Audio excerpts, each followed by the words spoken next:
बाबा सिद्दीकींच्या हत्या प्रकरणी मुंबई क्राईम ब्रांचकडून चार्जशीट दाखल करण्यात आली आहे। 4590 पानांच्या चार्जशीटमध्ये खळबळजनक खुलासे करण्यात आलेत। हल्लेखोरांनी सिद्दीकींच्या कार्यालयाची रेकी केली होती असा चार्जशीटमध्ये उल्लेख आहे आणि रेकी करताना आरोपींच्या बॅगेमध्ये पिस्तूल असायचं असं देखील चार्जशीटमध्ये लिहिलंय। जिथे संधी मिळेल तिथे सिद्दीकींना गोळ्या घालण्याची तयारी करण्यात आल्याचंही समजतंय।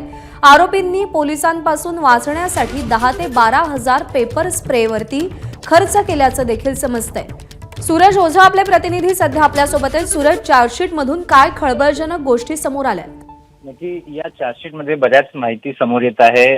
सूत्रांनी माहिती दिली की चार्जशीटमध्ये असं लिहिण्यात आलेलं आहे, हे जे 3 आरोपी होते जे सुरुवातीच्या वेळी अटक झाली, ज्यांनी फायरिंग केली बाबा सिद्दीकीवर, ते जेव्हा जेव्हा बाबा सिद्दीकींची रेकी करायचे त्यावेळी ते त्यांच्या खांद्यावर एक स्टॅक बॅग असायची आणि त्या स्टॅक बॅग मध्ये बुलेट आणि पिस्टल हे देखील असायचा। म्हणजे 2 महिन्यापासून हे तिन्ही आरोपी पिस्टल आणि लाईव्ह बुलेट्स घेऊन खांद्यावर ते बँड्रा परिसरात फिरत होते आणि रेकी करत होते। त्याचबरोबर जी दुसरी माहिती अशी मिळाली आहे, हा एक जो आरोपी होता त्यांनी पोलिसांवर एक पेपर स्प्रे मारला होता।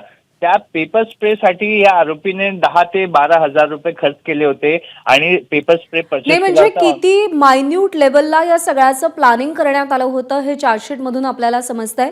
सूरज, अपडेट जाणून घेत राहू। सध्या धन्यवाद दिलेल्या माहितीसाठी।